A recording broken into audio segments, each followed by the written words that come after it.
Só você, João. Por enquanto, só. Cara, nós vamos começar então. Vou começar a passar aí os conteúdos, João. Você vai assistindo, tranquilo. Nosso conteúdo vai ser gravado também e eu vou se disponibilizar no YouTube. Tá? E aí o pessoal assiste, tá? Depois, quem se interessar, porque tem uma atividade aí para ser realizada também. Tá? Vou começar transmitindo aqui um vídeo. E nós vamos fazer então essa introdução com esse vídeo do IBGE, tá bom?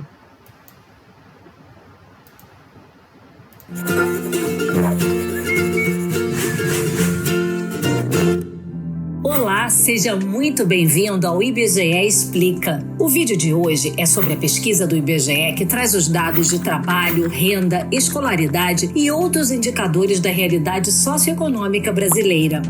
Você conhece esse levantamento? É a Pesquisa Nacional por Amostra de Domicílios Contínua, mas pode chamar de PNAD Contínua ou PNAD-C.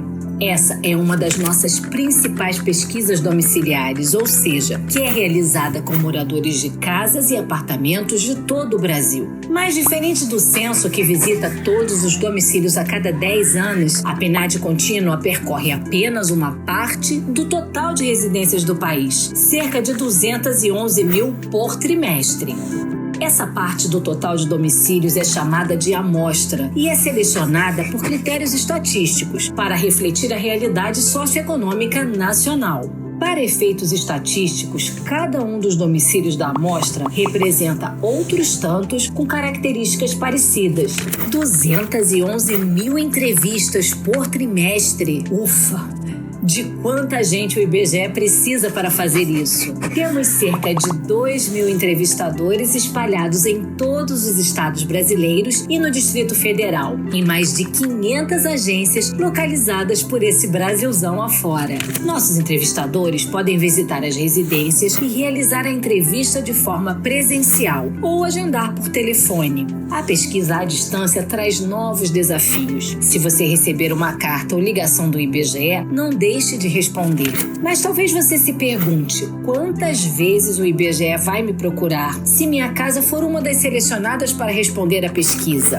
Bom, cada residência selecionada participa da pesquisa 5 vezes, sendo uma vez por trimestre. Afinal, muita coisa pode mudar em 3 meses, não é mesmo? Esse acompanhamento é fundamental para mostrar as mudanças ao longo do tempo. Então quer dizer que a PNAD-C tem resultados a cada trimestre? Não é só isso. Temos divulgações mensais que refletem a situação de emprego e renda em todo o país no trimestre terminado em cada mês, além dos resultados trimestrais que trazem também dados específicos para os estados e capitais nos trimestres encerrados em março, junho, setembro e dezembro. As divulgações trimestrais trazem mais detalhes quanto à idade, sexo e cor ou raça das pessoas no que diz respeito à inserção no mercado de trabalho, além de outras informações. Temos ainda alguns resultados anuais que trazem temas relevantes para entender a realidade brasileira, como, por exemplo, educação e acesso a tecnologias de informação e comunicação.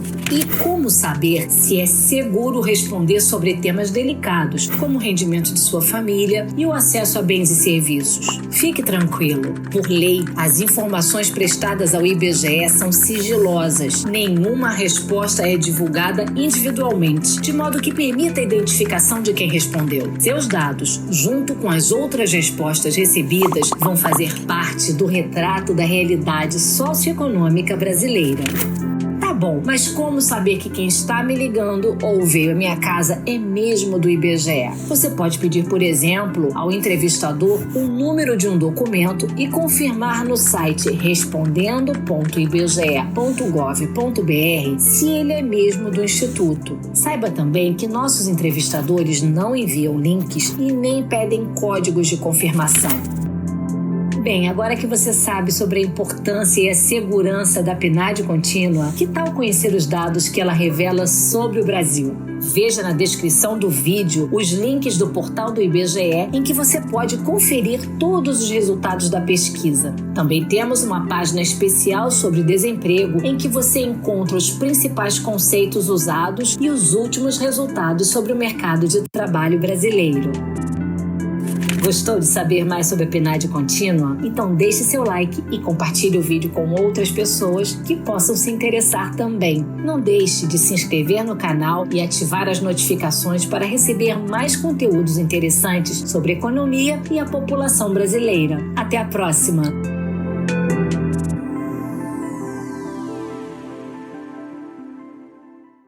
Beleza, gente. Então esse é o vídeo do IBGE.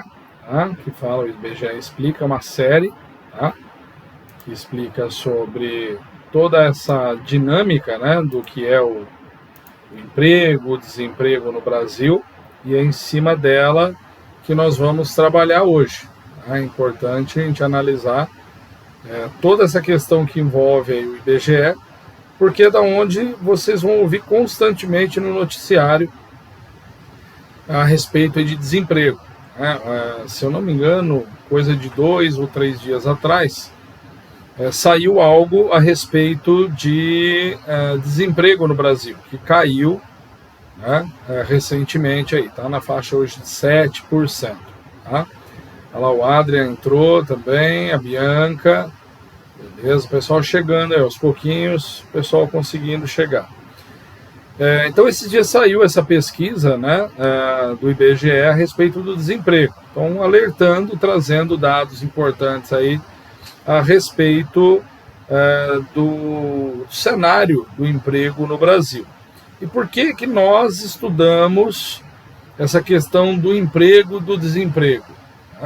Porque o nosso itinerário ele prevê justamente isso. É uma leitura e interpretação de dados socioeconômicos. Então, a gente vem fazendo isso ao longo das nossas aulas, analisando aí, eu tenho mandado para vocês os conteúdos de dados estatísticos, dados do IBGE, dados do censo e tudo mais.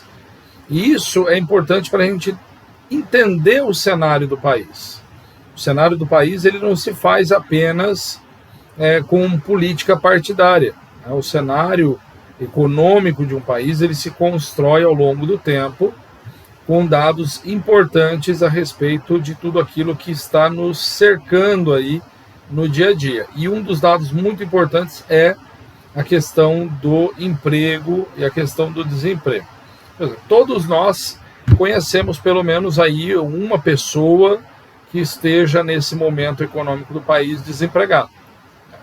Nós saímos aí de um cenário conturbado, que foi o cenário aí da pandemia, de Covid-19, começou lá meados ali de março de 2020, quando se intensificou isso.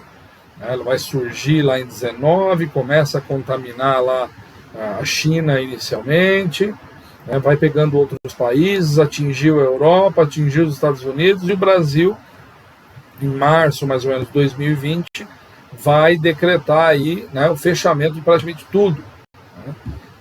Nós, na área da educação, fomos estudar em casa, os professores transmitindo aulas.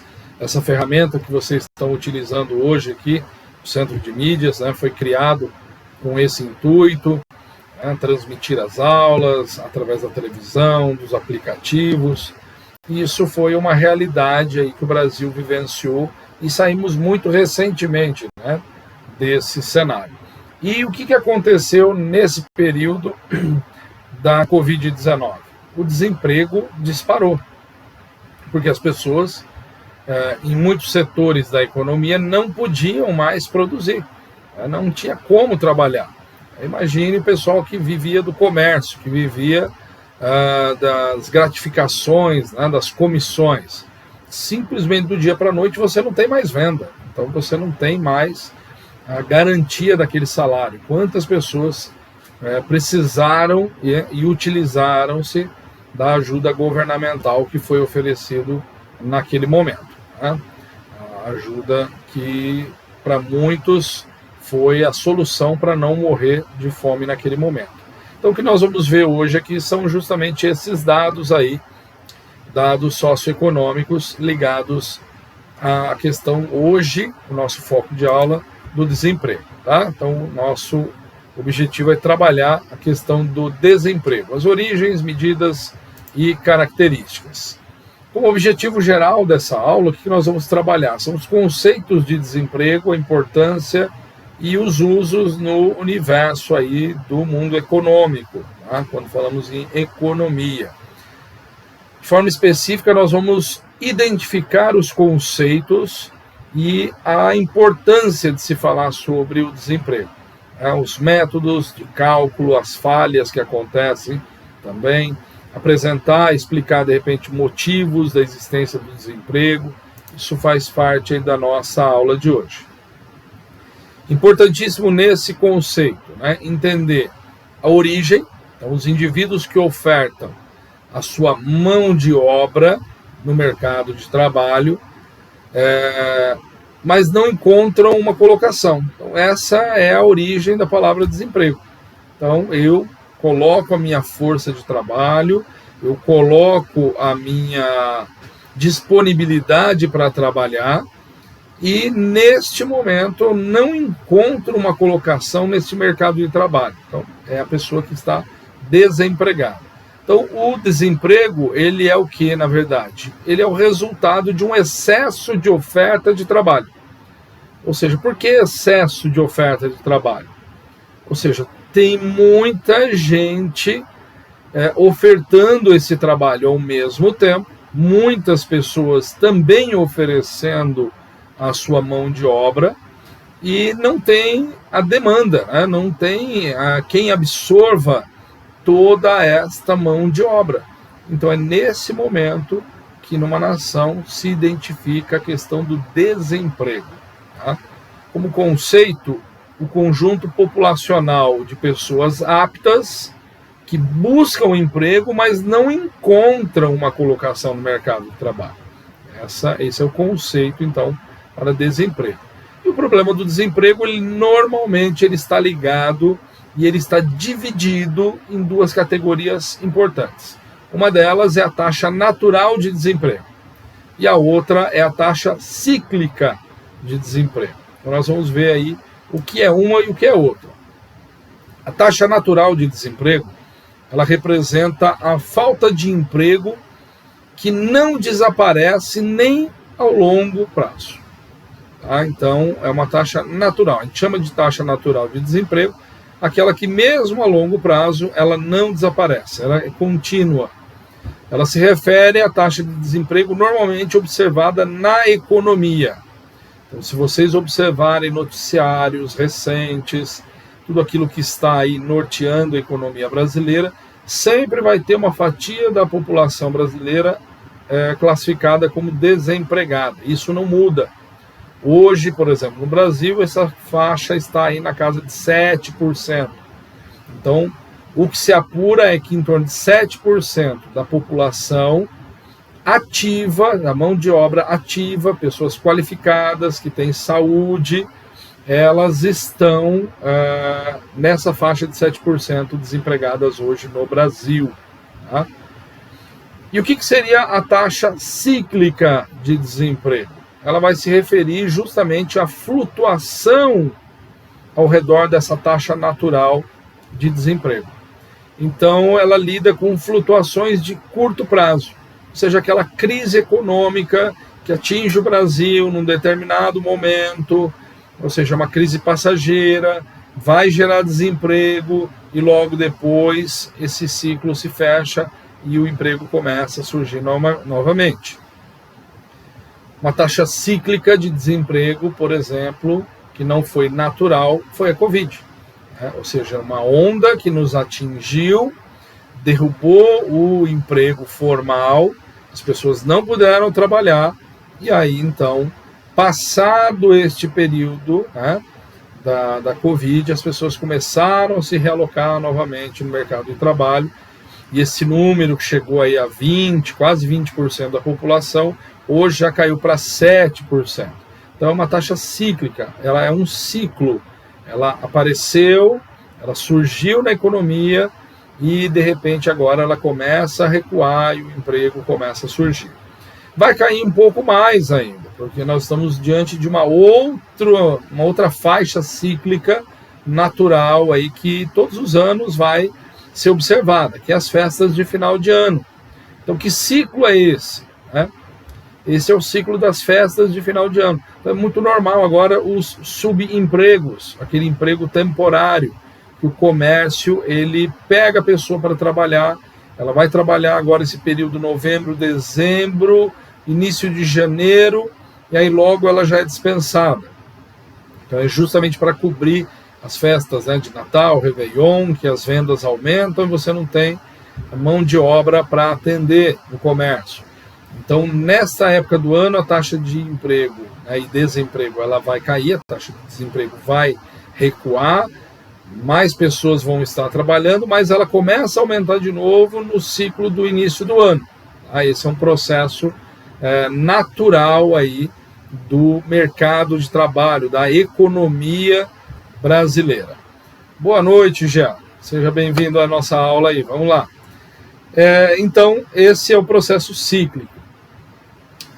Como a gente tem observado aí nas nossas aulas anteriores, eu tenho trazido para vocês dados do IBGE para a gente analisar, né, dentro do nosso itinerário, que é leitura e interpretação de dados socioeconômicos. Quando nós analisamos os dados do IBGE, são os dados do censo do IBGE que trazem para nós essas análises. O censo ele é realizado de 10 em 10 anos. Ele acabou de ser realizado, aí, por conta da Covid ele foi atrasado, né? Ele foi realizado aí neste ano, né? Começou-se a iniciar o processo no final do ano passado para este ano, e agora está sendo aí tabulado, e logo os dados vão começar a sair de forma mais intensa. Alguma coisinha ou outra já começa a sair, mas daqui a pouco começam a aparecer os dados definitivos aí.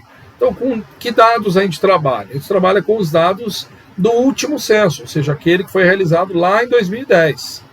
Então, analisando os dados de 2010, analisando as taxas anuais, analisando os dados que o IBGE coleta todos os meses, então a gente consegue montar cenários. Tá? Um desses é esse gráfico aí que vocês estão vendo na tela. Ele mostra aí uma variação, né, da taxa de desemprego mensal no Brasil entre outubro de 2001 e fevereiro de 2013. Então, aí um pouco mais de 10 anos. E a gente vai ver que lá de outubro de 2001 até fevereiro de 2013, houve uma queda no desemprego. Então, mais pessoas conquistaram aí um posto no mercado de trabalho. E essas pessoas, então, saíram da informalidade e vieram para a formalidade. Né? Aqui, quando se fala nas taxas de desemprego, o que eles levam em consideração? A pessoa que trabalha com carteira assinada, né? A CLT, ela tem uma carteira de trabalho devidamente registrada e tudo mais. Quem é que não entra nessas estatísticas? Então, a pessoa que trabalha, por exemplo, na informalidade. Então, ela não vai entrar nessa estatística do IBGE. A pessoa que tem uma barraquinha que vende roupas da feira. Se ela não tiver isso formalizado, se ela não tiver isso devidamente registrado, ela não entra nesses dados. O IBGE também ele não contabiliza, por exemplo, os empresários. Então a pessoa abriu lá uma MEI, abriu lá uma microempresa, né, uma empresa de pequeno porte, né, tirou o seu CNPJ, Cadastro Nacional de Pessoa Jurídica.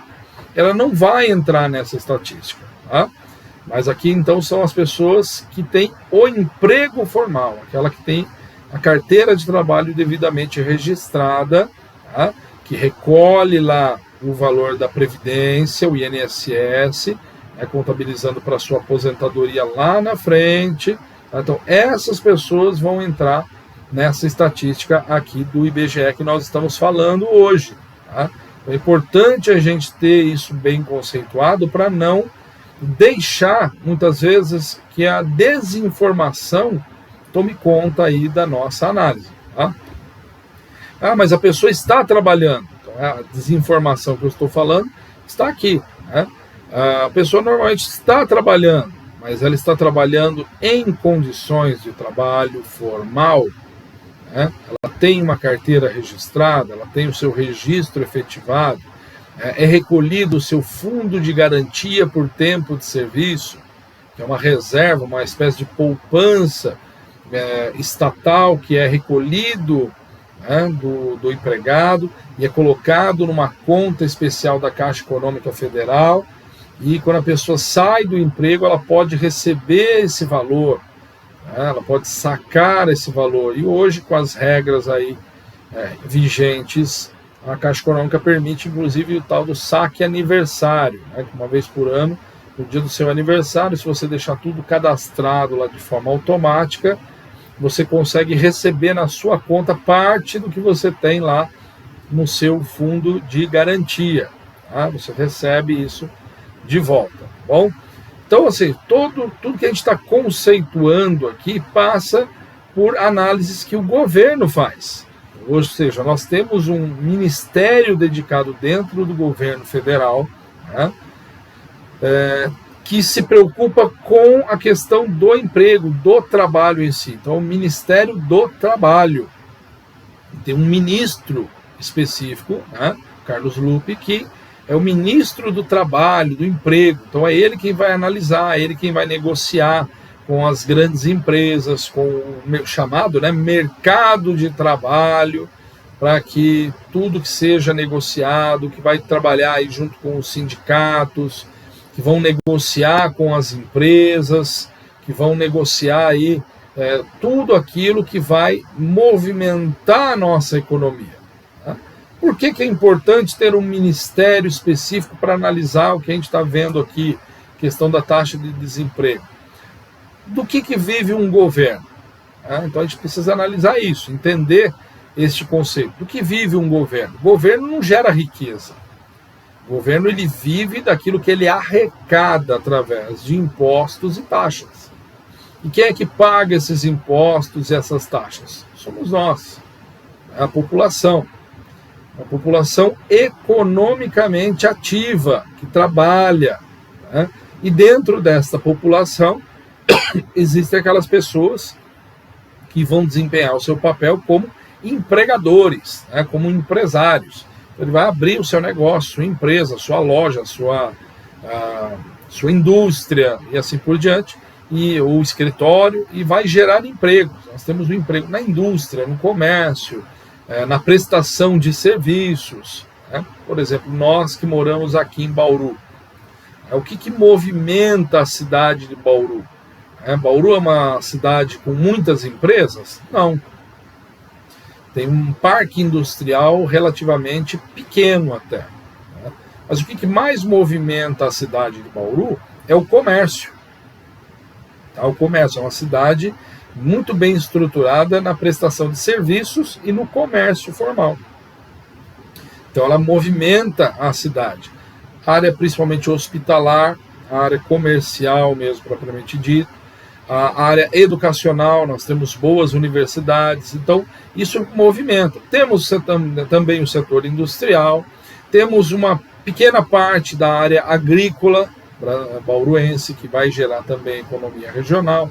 Então, ou seja, nós somos uma cidade que é considerada polo regional da economia. Então, tem pessoas que vêm de fora para trabalhar na cidade de Bauru.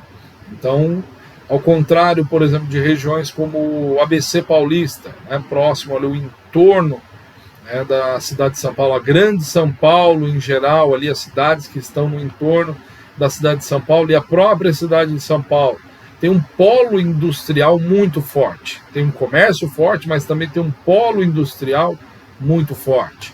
Então, cada cidade tem a sua característica, a sua característica que mais destaca. Tem cidades que são estritamente agrícolas, vivem daquilo que é colhido da terra, aquilo que é plantado, a agropecuária em geral, criação de animais. Então, cada cidade, cada região tem o seu ponto forte. E aí, todos esses dados em relação ao desemprego, que são analisados aí pelo IBGE, são considerados também através destes pontos que eu estou falando.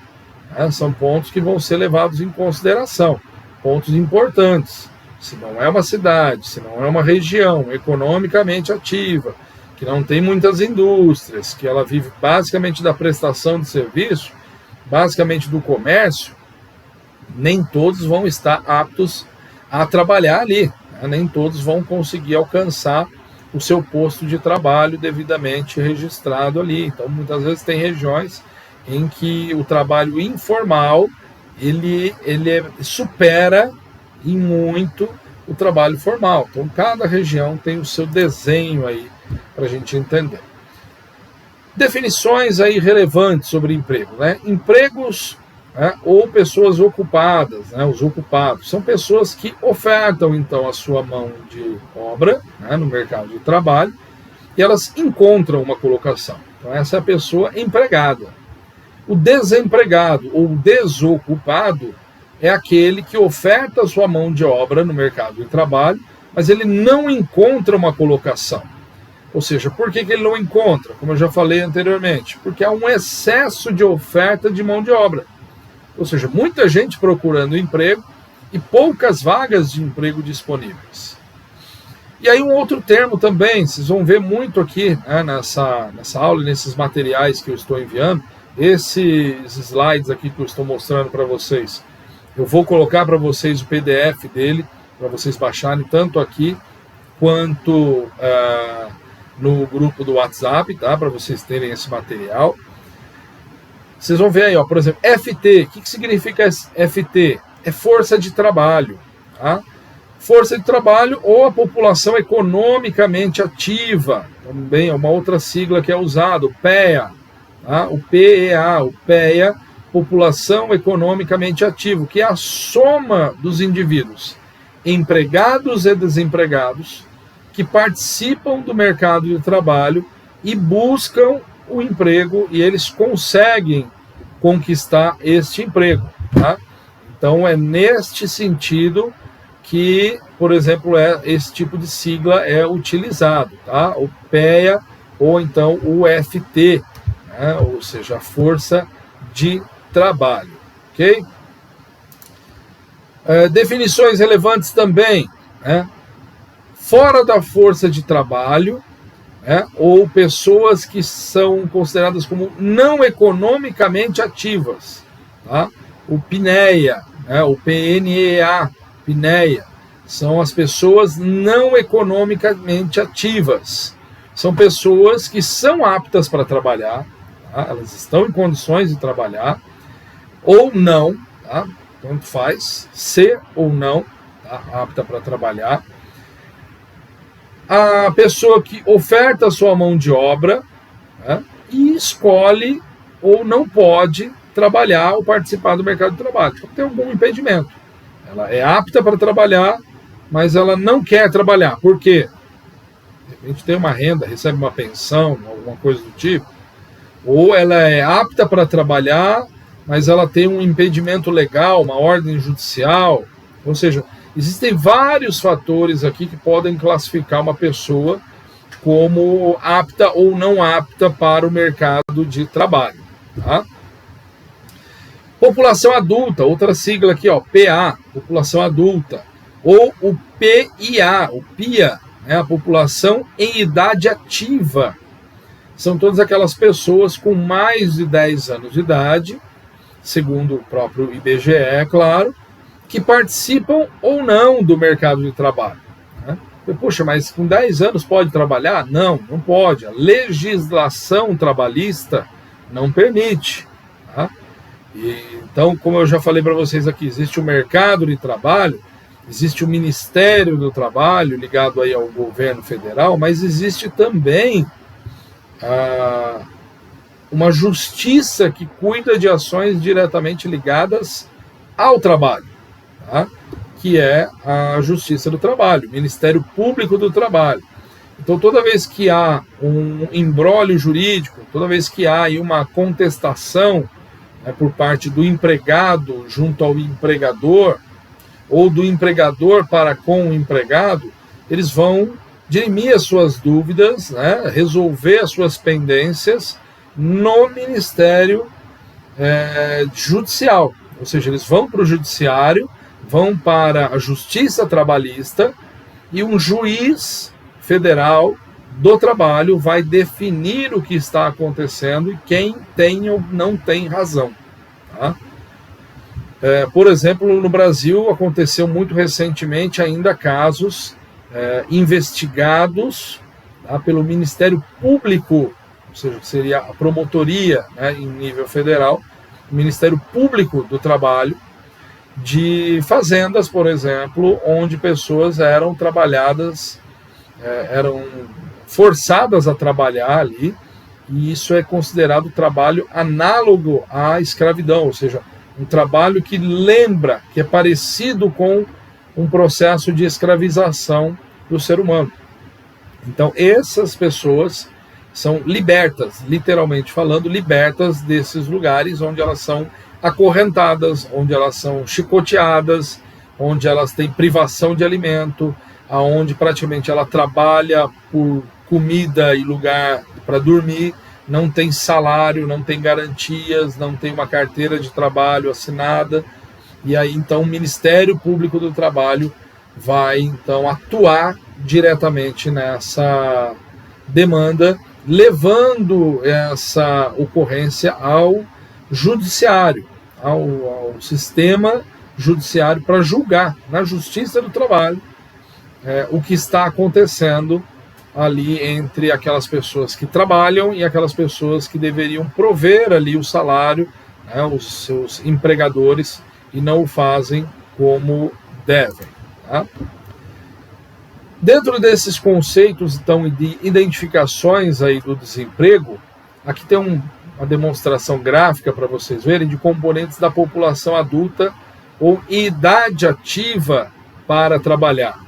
Então, se vocês olharem aí, de um lado tem lá população adulta ou população em idade ativa para o trabalho. Né? E do outro lado, força de trabalho, né, ou população economicamente ativa.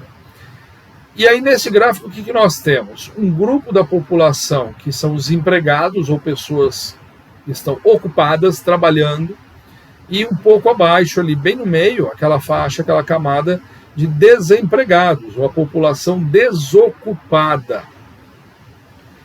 Fora da força de trabalho está lá embaixo, população não economicamente ativa, a pessoa não está trabalhando.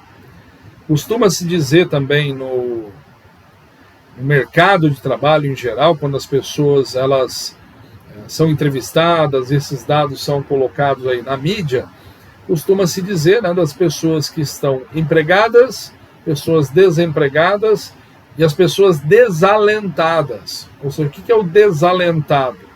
É a pessoa que não vai entrar nessa estatística aqui do desempregado, porque é aquela pessoa que ela está desempregada já há muito tempo e ela já não procura mais emprego, ela já foi diretamente para a informalidade, ela já saiu daquela busca de emprego, ela não leva mais o seu currículo em lugar nenhum, ela já não busca mais empregos lá nos anúncios, nos classificados, né, nos sites de busca, nos sites de emprego, né, na indústria mesmo, lá na loja, levando o seu currículo, fazendo a ficha lá de entrevista.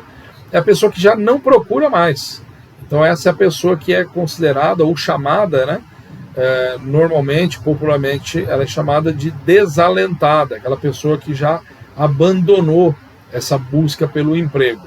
Então você tem essa camada, que é essa pessoa que está fora, né, ou não economicamente ativa, está lá embaixo. Né? No meio você tem esses desempregados, a população desempregada ou desocupada, e lá em cima as pessoas ocupadas e pessoas que são consideradas uma população ocupada. Uma coisa que a gente precisa entender também, como eu falei para vocês, uma pessoa que está economicamente ativa, ela trabalha, ela recolhe dentro desse trabalho formal, né, desde que esteja tudo formal, desde que esteja tudo correto, registrado lá na CLT, na carteira de trabalho. Tudo que você recolhe de previdência social, o INSS, né, para aposentadoria, você está pagando hoje, trabalhando, para aqueles que já estão aposentados. Então, aquilo que eu trabalho, aquilo que tem de desconto na minha folha de pagamento de INSS, de todos os demais trabalhadores brasileiros, isso vai para a Previdência Social, isso vai para o INSS, pagar aquelas pessoas que estão aposentadas hoje.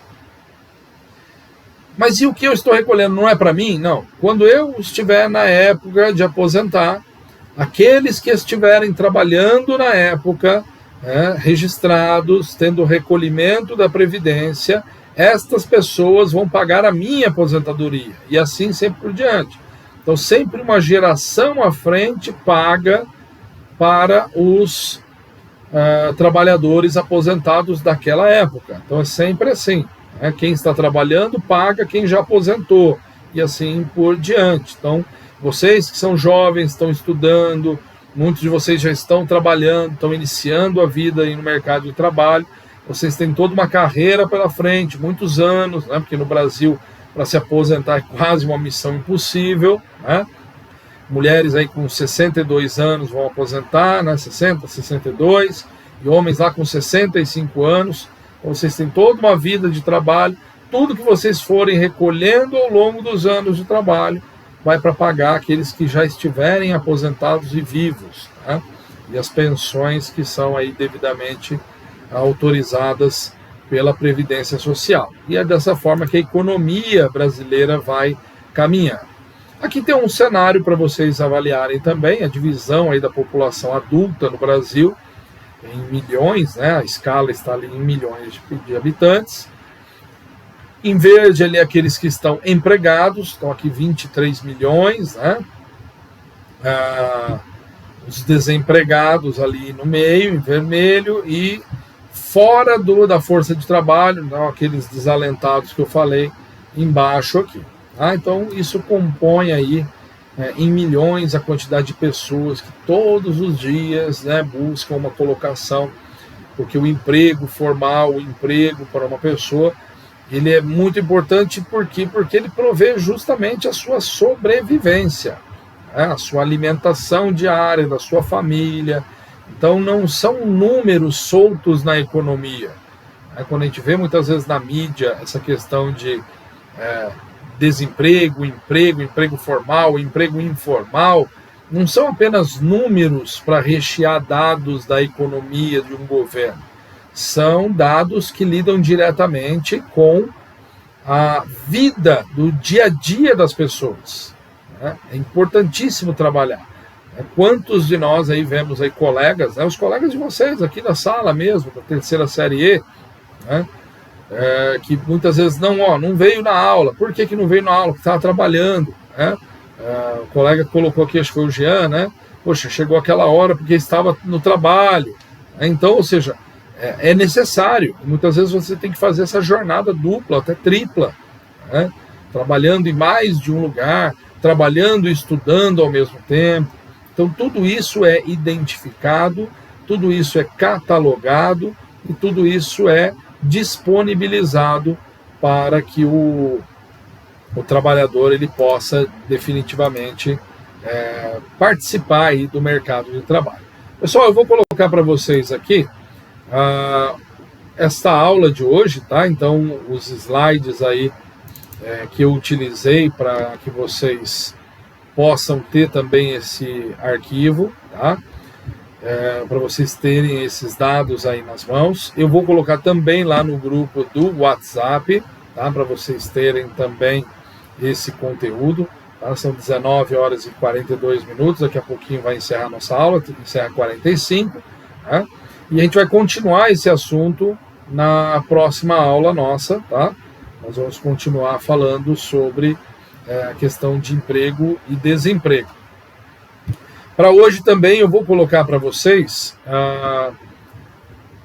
uma atividade no Google Forms, um Forms ali em que vocês vão responder algumas questões ligadas a esse critério, a essas questões de emprego, desemprego e do IBGE. E também vou colocar o link, lá no grupo do WhatsApp, o link do vídeo que nós vimos aqui no início da aula, do IBGE Explica, falando sobre desemprego. Então é importante que vocês aí assistam de novo, né, esse vídeo, acessem aí os slides que foram utilizados aqui na aula, realizem a atividade respondendo as questões, para a gente poder também debater aí no presencial que a gente retornar, né, a partir de terça-feira já retornamos a nossa aula presencial. Temos aula ainda até dia 14 de dezembro, tá? Vamos estar na escola aí com o nosso calendário oficial. Dia 15 não estaremos todos, porque é dia de conselho, tá? Os professores vão estar reunidos para fechar aí o ano letivo, mas até dia 14 teremos aula presencial na escola, e é importante a frequência de vocês, para a gente poder fechar aí tudo, que temos que fechar as notas, né? E também a questão da própria frequência de vocês. Já estão em ritmo aí de formatura, né, indo aí para literalmente esse mercado de trabalho, faculdade, fizeram aí o Provão Paulista seriado ontem, anteontem, né, a gente torce para que vocês tenham tirado aí um bom resultado e poder aí também alcançar a formação superior através das faculdades. Tá joia, gente? Então é isso por hoje, nós vamos continuar esse conteúdo aí nas próximas aulas, tá? E a gente vai trabalhando mais atentamente, mais detalhadamente toda essa questão de trabalho informal, trabalho formal dentro do mercado, tá bom? Legal, pessoal que entrou aí, valeu por ter entrado, né? Infelizmente muitos não conseguiram, né? Mas faz parte, mas a gente se encontra na escola a partir de terça-feira. Então um abraço aí para todos, tudo de bom para vocês, e fiquem aí no canal, tá? Porque daqui a pouco entra outro professor, as aulas de vocês vão até às 23 horas, tá? O horário de aula aí, que é o padrão, 23 horas, tá? A última aula de vocês, que é a professora Francine, tá? Vocês fiquem conectados, tem a hora do intervalo normal aí de vocês, tá? Às 21h15 para as aulas, 21h30 retorna de novo, tá? Mas não deixe de ficar logados aí. Bom, gente, um abraço e até a próxima aula. Tchau, tchau.